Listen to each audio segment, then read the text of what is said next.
Good morning, everyone. Let's start with the prayers.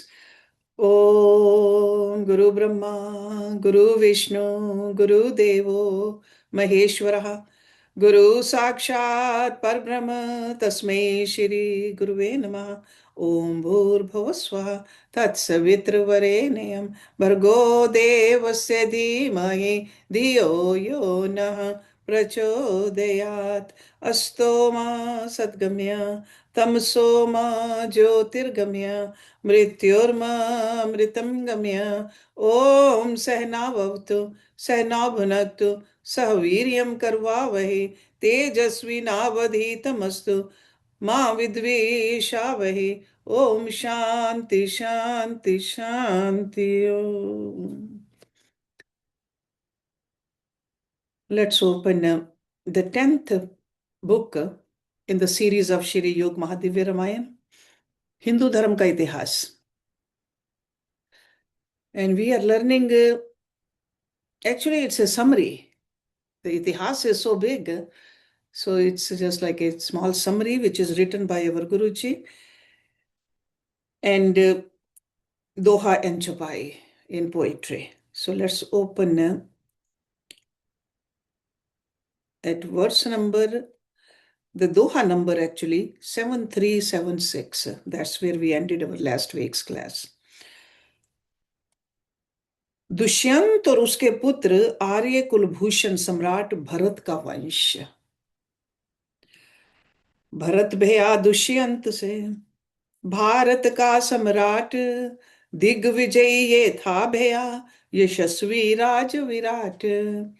आर्य द्रोही जातियां उनका जो महाराज, हनन किए सब भरत ने, छीने उनके राज. भरत का पुत्र था जो जाया, भरद्वाज वह था कहलाया. वितथ भी था उसका अभिधान, वितथ का पुत्र मन्यु जान. मन्यु पुत्र पांच थे जाए, बृहत क्षत्र जय दो कहलाए. महावीर और नर लो जान, पांचवा गर्ग लो पहचान. नर का पुत्र जो हो पाया, उसका संस्कृति नाम धराया. संस्कृति के हुए दो थे पूत, गुरु और रंति देव सपूत. रंति देव महादानी जान, दानवीर वह प्रसिद्ध जान. गर्ग का पुत्र शिनी हो पाया, शिनी से गार्ग्य था उपजाया. दुरित क्षय के सुत तीन थे, कवि त्रया अरुणी दोए. पुष्कर अरुणी तीसरा, ब्राह्मण तीनों होए. भरत के वंशज मन्यु पुत्र भृत क्षत्र का वंश. भृत क्षत्र से हस्ती जाया, जिसने हस्तिनापुर बसाया. हस्ती के हुए तीन थे सूत, एक भया अजमीर था पुत. द्विमीर दूजा पुत्र लोजान, तीसरा पुरुमीर पहचान. अजमीर का वंश विस्तृत जान, महापुरुष भय उसमें मान. बृहदिशु था अजमीर का सुत, बृहद्वनु भया बृहदिशु का पुत्र.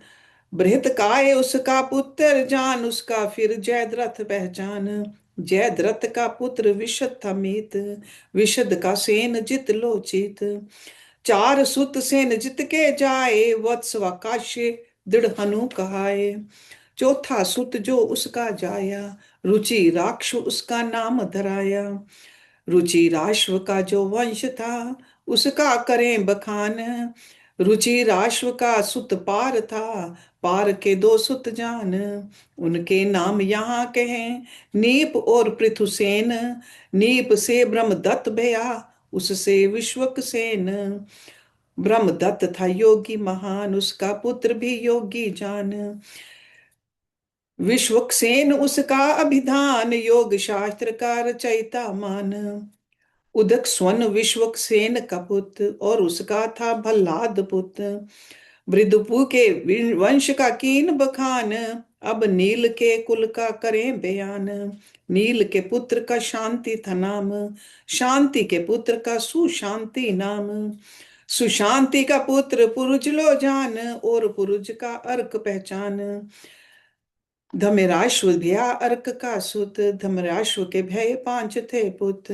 पांच पुत्रों के नाम बताएं, उनके आगे वंश चलाएं। पांच पुत्रों के नाम जो, मुदगल पहला जान। मुदगल से जो वंश चला, उपजे वीर महान।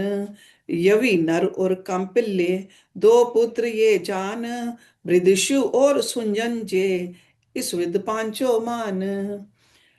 पांचों पुत्र वीर बहु, पांच देशों में राज। पंचाल इनको जन कहें, शांति इनके राज। मुदगल की भई यमज संतान, एक पुत्री एक पुत्र और पुत्री जान। दिवोदास पुत्र का था नाम, पुत्री का था अहल्या नाम। गौतम की पत्नी अहल्या जान, शतानंद सुत उनसे मान। शतानंद का सत्यधृति था सुत, सत्यधृति का शरद्वान पुत। शरद्वान की संतति जान, कृपाचार्य व कृपीलुमान। वंशज भरत वंशज गुरु का वंश कौरव। अजमेर का पुत्र ऋक्षलो जान, उसका सुत संवरण पहचान। संवरण की थी कुरु संतान, कुरु से चला कुरु वंश लो मान। कुरु के चार पुत्र पहचान, परीक्षित सुधनवा दो लो मान। जनहु और निषधाश्व आए, विश्व विजेता ये कहलाए। सुधनवा का अब वंश चलाए, जिसमें महारथी हम पाए। सुधनवा से सुहोत्र उपजाया, सुहोत्र से च्यवन हो पाया। च्यवन का सुत कृति लो जान, कृति का उपरिचर वसु पहचान। उपरिचर वसु का बृहद्रथ सुत, बृहद्रथ के दो जाए फिर पुत। बृहद्रथ को सम्राट लो चीन, कई देश बृहद्रथ अधीन। कुशाम्ब मत से देश सधीन, प्रत्यग्र और चेदिप चीन। बृहद्रथ के दो सुत थे जाए, कुशाग्र जरासंध हो पाए। कुशाग्र से ऋषभ हो पाया, ऋषभ से सत्यहित उपजाया। पुष्पवान सत्यहित का पुत्र, जनहु था पुष्पवान का सुत। बृहद्रथ का पुत्र था जरासंध अभिधान, उसका वंश चलत रहा कलयुग तक लो जान। अब जो वंशों कथ रहा, उसने कीन विनाश। समूल जाति का जानिए, लेखनी मम हताश। In the footnote it says that Jarasandha के जन्म की विचित्र कथा है। जरासंध के जन्म से एक शरीर के दो टुकड़े थे, उन्हें माता ने बाहर फेंकवा दिया। तब जरा नाम की राक्षसी ने उन दोनों टुकड़ों को जोड़ दिया, उसका नाम हुआ Jarasandh. In Mahabharata also we saw that story. Jarasandh Magadh देश का नरेश था, वह कंस का ससुर था। इसने महाभारत के युद्ध में ना कौरवों का और ना ही पांडवों का पक्ष लिया। इस प्रकार आर्य कुलों का जब युद्ध में समूल नाश हो गया था, तो जरासंध का ही वंश बचा रहा और कलयुग में भी राज्य असीन रहा। So even though Jarasandh got killed, we know that earlier, but his vansh, that's what Guruji is talking about. कुरु से जनहु उपजा मानो, जनहु से सुरथ हुआ था जानो। विदुरथ सुरथ से उपजाया, सार्वभौम विदुरथ से ही जाया। उसका जयसेन पुत्र जानो, जयसेन से राधिक पहचानो। राधिक से अयुत था हो पाया, अयुत से क्रोधन जग में आया। क्रोधन का देवातिथि तपूत, देवातिथि का भया ऋष्य सुपूत। दिलीप का जन्म ऋष्य से मान, दिलीप से प्रतीप पहचान। प्रतीप से तीन सुत उपजाए, देवापि शांतनु दो कहलाए। तीजे को बाहलीक लो जान, कुरु वंश के स्तंभ पहचान। कुरु वंश के स्तंभ सब, इनसे भया विस्तार। देर तलक ना टिक सका वंश का विस्तार। अपने घर को राख किया, घर के ही चिराग। मिटा सका ना काल भी, वह पाप का दाग। प्रतीप के पश्चात फिर था शांतनु महाराज। देवापि पुत्र ज्येष्ठ था, ना लीना उसने राज। शांतनु के चार पुत्र मान, विचित्र वह इतिहास पहचान। अगेन इन द फुटनोट, महाराज शांतनु के परिवार का रोचक इतिहास। शांतनु के द्वारा गंगा के गर्भ से नैष्ठिक ब्रह्मचारी भीष्म का जन्म हुआ। And that story we all know. Shantanu Dashraj की कन्या सत्यवती के गर्भ से दो पुत्र हुए, चित्रांगद और विचित्र वीर्य। चित्रांगद को एक गंधर्व ने मार डाला। इसी दाशराज की कन्या सत्यवती से पराशर जी के द्वारा कृष्ण द्वैपायन व्यास जी का जन्म हुआ। उन्होंने वेदों की रक्षा की। शांतनु के दूसरे पुत्र विचित्र वीर्य ने काशीराज की कन्या अंबिका और अंबालिका से विवाह किया।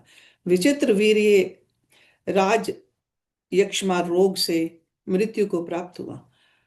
माता सत्यवती के कहने से व्यास ने अपने संतानहीन भाई की स्त्रियों से धृतराष्ट्र और पांडु के दो पुत्र उत्पन्न किए। उनकी दासी से तीसरे पुत्र विदुर हुए। धृतराष्ट्र की पत्नी गंधारी थी। धृतराष्ट्र के 100 पुत्र थे। And this is from Mahabharata. So Shantanu के 4 पुत्र मान, विचित्र वह इतिहास पहचान। भीष्म और व्यास को जानो, चित्रांगद तीजा ही पहचानो। चौथा विचित्र वीर्य है मीत, इन चारों की कर लो प्रतीत।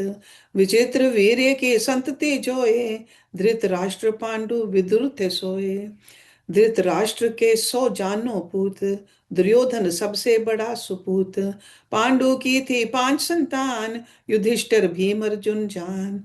नकुल और सहदेव भी सो दोए, पांचों का नाम पांडव होए। दुर्योधन आदि कौरव जान, वैरी पांडवों के पहचान। वैर का परिणाम सब वर्णित आगे मीत, विनाश युग द्वापर को देखना जिसकी थी ये रीत। विनाश युग में नाश का अधर्म कारण मीत, उसके अभ्युत्थान हित प्रगटे कृष्ण लोचित। सो डाउनफॉल इज ऑलवेज फ्रॉम अनराइचियसनेस, अधर्म। चंद्रवंशीय कुरुवंश में पांडवों की कुल परंपरा। पांडु के पुत्र 5 थे, युधिष्ठिर अर्जुन भीम, नकुल और सहदेव भी, ये परिवार असीम। उत्तर वधु भी द्रौपदी, ललना वीर सुजान, दुख सहे थे सबन ने, ये इच्छा भगवान। देवक युधिष्ठिर से था जाया, भीम से घटोत्कच उपजाया। सर्वगत भी था भीम कसुत, दोनों थे वीर शिरोमणि पुत। और भी देवक जननी जानो, घटोत्कच की हिडिंबा मानो। सर्वगत की काली माता मान, सहदेव की पत्नी विजया जान।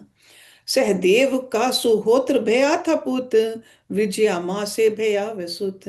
नकुल की पत्नी करेनुमति जान, उसका पुत्र नरमित्र पहचान।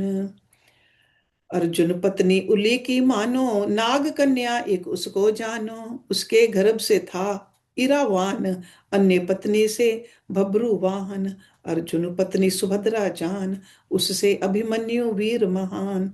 अभिमन्यु पुत्र परीक्षित मान, परीक्षित से जन्मे चिलोजान। थे और पुत्र भी श्रुतसेन, थे भीमसेन और उग्रसेन। जनमेजय का वंश महान, 26 पीढ़ी तक पहचान। And Janamejaya is the one we read about in Bhagavad Puran also. So when he puts a question to the rishi. चंद्रवंशीय ये याति सूत यदु के वंश, यादव वंश की परंपरा जिसमें कृष्ण अवतार हुए। सो फ्रॉम चंद्र पुरुरवा आयु नहुष ययाति यदु, यदु से यादव वंश और यादव वंश में कृष्ण अवतार। श्री कृष्ण का संदेश Shrimad Bhagavad Gita. So in next several pages, so we'll see Bhagavad Gita in a summary type. द्वापर युग में था भया भगवान का अवतार, कृष्णचंद्र के रूप में धर्म के राखनहार। द्वापर में बहुपाप बड़ा, कलयुग का जो द्वार, कलयुग में तो होते हैं जग में पाप सवार। So Kali Yuga is a dark ages, so it's known there will be a lot of unrighteousness. But Dwapar Yuga, the Yuga before it, is like a Guruji says it's a doorway to Kali Yuga. So that's why all this started happening in that end of Dwapar. भगवान ने अवतार ले कीना योग प्रचार और बतलाया जगत को धर्म का योग आधार। तपस्वी से योगी बड़ा, कर्मियों से महान, ज्ञानियों से भी है बड़ा, योगी समान न आन। योग कथा था कृष्ण ने, व्यास ने लिपिबद्ध कीन, योग शास्त्र के नाम से जग को गीता दीन। उस शास्त्र को जन कहें श्रीमद् भगवत गीत, ये ग्रंथ महाज्ञान का लेवे जग ये जीत। अध्याय 18 ग्रंथ के क्रमशः योग उपदेश, प्रथम पाठ वैराग्य का, अंतिम मोक्ष विशेष। The first chapter, the title is Vishad Yoga, that's Vairagya. And last chapter is Moksha Sannyas Yoga, 18वां chapter. So अंतिम मोक्ष विशेष। सभी अध्याय देख लें एक एक करके मीत, पूर्ण ज्ञान जिससे मिले योग की हो प्रतीत। श्रीमद् भगवद गीता का प्रथम अध्याय विषाद योग। पहले में वैराग्य है, विषाद योग है नाम, अर्जुन भया विरक्त था, लड़ने से अविराम। So that means he didn't want to fight. हाथ मेरे हैं कांपते, देह साथ ना देत, नश्वर राज्य के कारण क्यों लड़ूं इस खेत। चाहे मुझे कोई मार दे मुझे नहीं परवाह, संबंधिन को मैं ना हनूं, मुझे न राज्य की चाह। ये जो अर्जुन ने कहा वह वैराग्य का रूप, संस्कार वश ही प्राप्त हो ऐसा ज्ञान Anoop. So his sanskars were like that. See, Duryodhan's sanskars were not like that. So this detachment did not arise in Duryodhan's mind, only in Arjun's. So ये जो अर्जुन ने कहा वह वैराग्य का रूप, संस्कार वश ही प्राप्त हो ऐसा ज्ञान Anoop. And we are the one who are the maker of our sanskars. Right now, in the present. ये वैराग्य का रूप है जो प्रदर्शित कीन, जन इसमें क्या कुछ करे आगे शिक्षा देना। So this is like a very short summary of the first chapter actually. Gita का दूसरा अध्याय सांख्य योग, the second chapter. वैराग्य मोक्ष की सीढ़ी जान. So it's like a ladder. So without vairagya, we cannot reach moksha, the liberation. Jnana ka arambh pehchan. So vairagya is needed, jnana is needed. Guru ka yadi आदेश पा जाए, अंतर्मुखी तब जन हो जाए. So it's like a looking inward. We are trying to find the answers in the outer world. Antarmukhi. See, these are the two words, antarmukhi and bahirmukhi.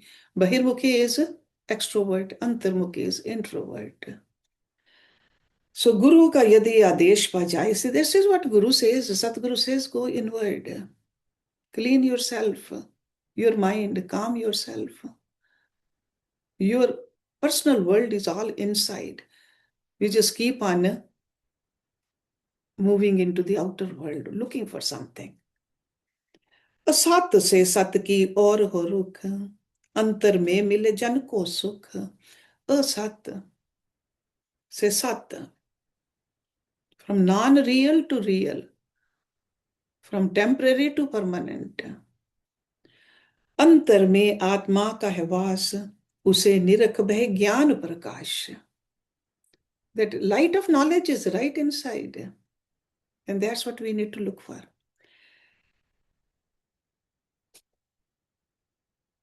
In the prose also, in the footnotes, Guruji has explained it beautifully.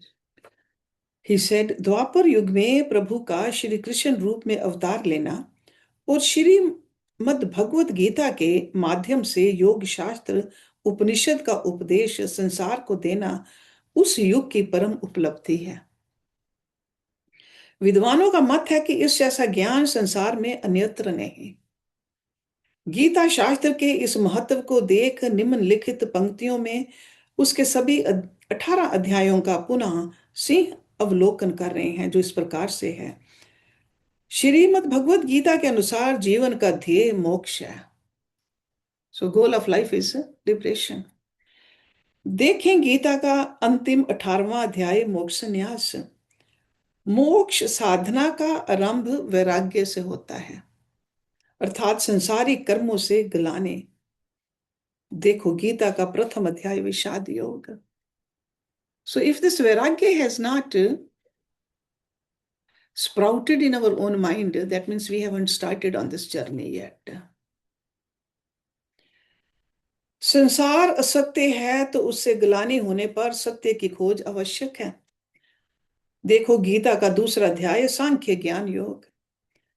इसके लिए भी जन अंतर्मुखी हो जाए। मनुष्य हर समय अंतर्मुखी नहीं रह सकता, उसे शरीर के लिए कर्म भी करने होते हैं।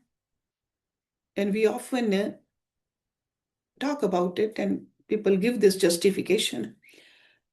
सो गुरु जी सेज, देखो तीसरा अध्याय कर्म योग, कर्म के साथ उसका फल भी संलग्न है। So do the action duties as a yogi. There is nothing wrong in doing the actions. कर्म में प्रवृत्त होने पर यह शंका होती है कि कहीं मन का वैराग्य और ज्ञान खंडित ना हो जाए, क्योंकि हर कर्म के साथ फल लगा रहता है। अतः वैराग्य, ज्ञान, कर्म तीनों इकट्ठे होने चाहिए। देखें गीता का चौथा अध्याय ज्ञान कर्म संन्यास योग, अर्थात फल की इच्छा त्याग, ज्ञान पूर्वक कर्म करना। इस अवस्था को विदेह अवस्था जानो, जो राजा जनक की थी। इस कारण वह विदेह नाम से प्रसिद्ध है। विदेह का जन्म फिर योगियों के घर होता है, जहां पर उसको योग में और प्रवृत्ति होती है। गीता का लक्ष्य मोक्ष है, अतः जीव जन्म मरण से छूटना चाहता है, परंतु कर्म भी करना पड़ता है। इसका समाधान गीता के 5वें अध्याय कर्म संन्यास योग में है, जिसके अनुसार योगी देखता है कि कर्म आत्मा नहीं करती, इंद्रियां करती हैं। आत्मा निर्लेप है। आत्मा और कर्म के संबंध विच्छेद का नाम कर्म संन्यास है। इस अवस्था का नाम प्रकृति लय अवस्था है, जो अवतारी आत्माओं की होती है, परंतु साधारण व्यक्ति प्रकृति लय अवस्था में नहीं पहुंच सकता। यहां तक पहुंचने के लिए जिन साधनों की परम आवश्यकता है, उन्हें देखें गीता के 6ठे अध्याय आत्म संयम योग। संयम शरीर का करना होता है, जो आत्मा से भिन्न है। अतः आत्मा और शरीर दोनों के बारे में जानकारी होनी आवश्यक है। आत्मा को जानना ज्ञान है, शरीर को जानना विज्ञान। इसे जानने के लिए गीता का 7वां अध्याय ज्ञान विज्ञान योग है। संयमी मनुष्य की आत्मा मुक्ति प्राप्त करती है। उसे ब्रह्म में लीन होना होता है, जो अनश्वर है, परंतु वह क्या है, इसके लिए देखें गीता का 8वां अध्याय अक्षर ब्रह्म योग। उस अक्षर ब्रह्म स्वरूप का वर्णन कोई नहीं कर सकता। जो उसे प्राप्त कर लेता है वह उसमें समा जाता है और लौटता नहीं।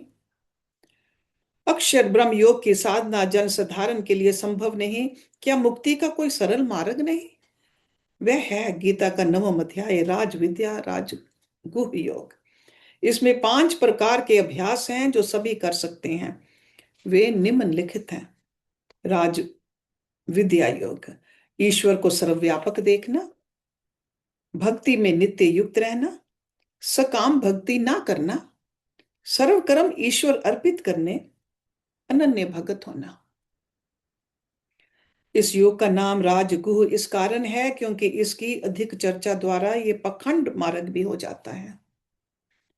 कठिनाई यह है कि ईश्वर को सर्वव्यापक देखते रहने से मन स्थिर नहीं हो पाता।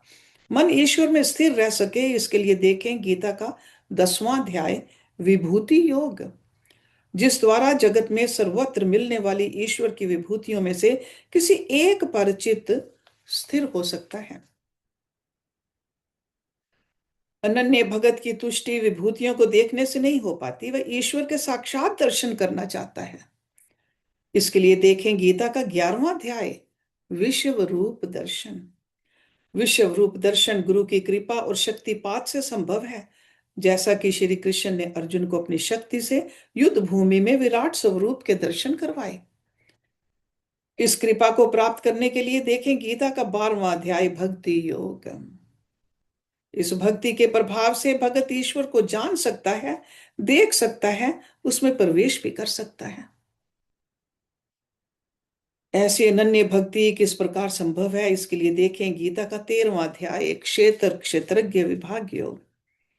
क्षेत्रज्ञ आत्मा तथा क्षेत्र शरीर के संबंध का ज्ञान और संबंध विच्छेद की साधना।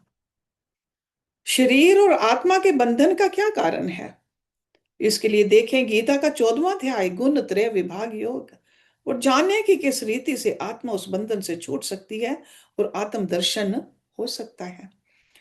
आत्मा या ईश्वर जिसे देखना है उसका स्वरूप क्या है, इसके लिए देखें गीता का 15वां अध्याय, पुरुषोत्तम योग, तथा उसे देखने के लिए जो साधन चाहिए वे क्या हैं।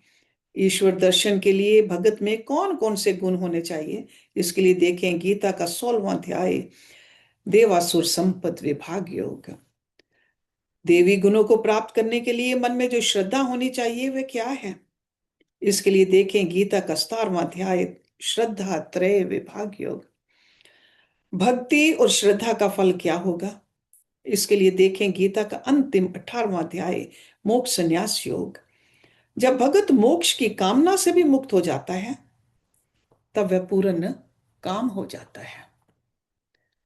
सो this is a very short summary of Bhagavad Gita, and we can see that how each chapter is connected with the next chapter. So if we study Bhagavad Gita like this, we will definitely be able to live Bhagavad Gita also. So let's go back to that poetry. वैराग्य मोक्ष की सीढ़ी जान, ज्ञान का आरंभ पहचान, गुरु का यदि आदेश पा जाए, अंतर्मुखी तब जन हो जाए, असत से सत की और हो रुख, अंतर में मिले जन को सुख, अंतर में आत्मा का है वास, उसे निरख भय ज्ञान प्रकाश। दूसरा अध्याय यही बताए, आत्म दर्शन ज्ञान कहाए। ये अध्याय ग्रंथ का इसमें है उपदेश, नश्वर से वैराग्य जब भीतर करें प्रवेश। भीतर तो वह ज्योत है जिसका होत न नाश, उस पे चित टिकाए जन उसका Mahaprakash. So that jyot, that light which we are, that's what we need to find inside us. सांख्य योग से नाम से गीता दे उपदेश, ज्ञान योग इसको कहें, इसमें ज्ञान विशेष है। अध्याय दूसरा लो गीता में चीन, विरक्त का मन स्थिर बहे, आत्मा में हो लीन। So virakta, we got to detach from the outer world in order to just concentrate fully. प्रथम अध्याय वैराग्य का, दूजा ज्ञान का जान, वैराग्य बिना ना ज्ञान हो, गीता का फरमान। आत्म दर्शन ज्ञान है जो भीतर मिल पाए, विरक्त जन ही पा सकत, रागी भ्रांत हो जाए। So all those confusions which come into our mind because we have not cultivated this dispassion, vairagya. ज्योति रूप है आत्मा, होना उसका नाश, अविनाशी उसको जानिए, अनश्वर है प्रकाश। आत्मा जन्म न लेते है, मरती भी ना सोए, उस आत्मा को निरखते आत्मज्ञानी जोए। So this is a definition of a आत्मज्ञानी।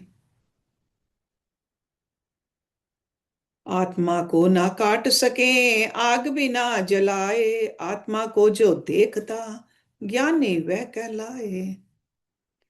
देह का होता अंत है, देही का ना होए, उस देही को देखते आत्मज्ञानी जोए। इस काल जो प्रकट भई, पूर्व काल भी सोए, ये तथ्य जो जानते, आत्मज्ञानी होए।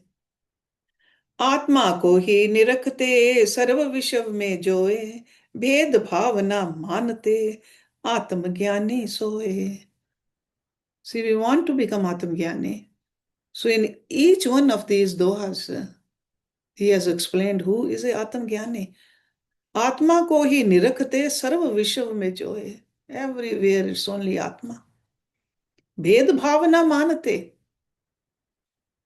No distinction, I am better than you और वर्स देन यू, दैट्स आत्मज्ञान है। सांख्य योग जो कृष्ण बताया, रहस्य योग का स्पष्ट जताया, नश्वर से जन चित हटाए, अनश्वर में फिर उसे लगाए। See, our mind constantly goes towards the temporary. We got to just pluck it from there and bring it to the permanent. And permanent is only Atma, Paramatma.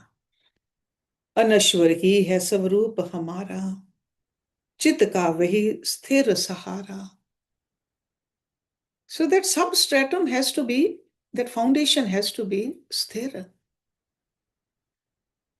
So only Swarup, Apna Rupa, who we are essentially, that is the only sthir thing. Everything else can be taken away. It can become bigger or smaller. Only the Atma. चित्त का वही स्थिर सहारा. मन जब आत्मा में टिक पाए, योग युक्त तब जन हो जाए. We often talk about this term, योग युक्त. मन जब आत्मा में टिक जाए. कृष्ण का बस यही आदेश, बाहर चित न रहे हमेश. See, when we are doing worldly duties, sure we need to look outside, but not all the time. इस प्रकार जब जन हो जाए, स्थिर प्रज्ञ व जन कहलाए. मन की कामना सर्व त्यागे, आत्म चिंतन में अनुरागे. दुख में होई नहीं मन अधीर, सुख में रहे पुरुष व धीर. राग भय व क्रोध से मुक्त, व सांख्य योग में जानो युक्त. कछुआ जिमी अंग सहारे, तिमि योगी मन वश कर डारे. See, just like a turtle brings all the limbs inside, that's how the yogi does. Most of the time, our senses should be turned inward, not unnecessarily running outwardly. Jimmy समुद्र विशाल महान, योगी का मन हो उसी समान. See, all the rivers, all the waters, they go into the ocean. So we live in this world, we will see things, we will deal with people, but there shouldn't be any turbulence inside our mind. Jimmy समुद्र विशाल महान, योगी का मन हो उसी समान. गीता का है सांख्य ये योग, संकेत कृष्ण का समझें लोग. कृष्ण का उपदेश यही, उपजे मन वैराग. अंतर्मुखी जन हो रहे, न जाए जग से भाग. We don't have to run away from this world. We are here, we got to learn the skillfulness of living like a yogi in this world. खास बात जो कृष्ण कही, ले आगे जन देख. अंतर्मुखी जब जन बहे, ले कर्तव्य भी देख. कर्तव्य means the duties. So we got to know what our duties are and do them properly. अंतर्मुखी जब जन भय, रहे कर्म का ध्यान. कर्म योग ये जानिए, जिसका आगे ज्ञान. वैराग त्यागे ना कभी, संग ध्यान भी होए. कर्म करे वह देह से, कर्म योगी जन सोए.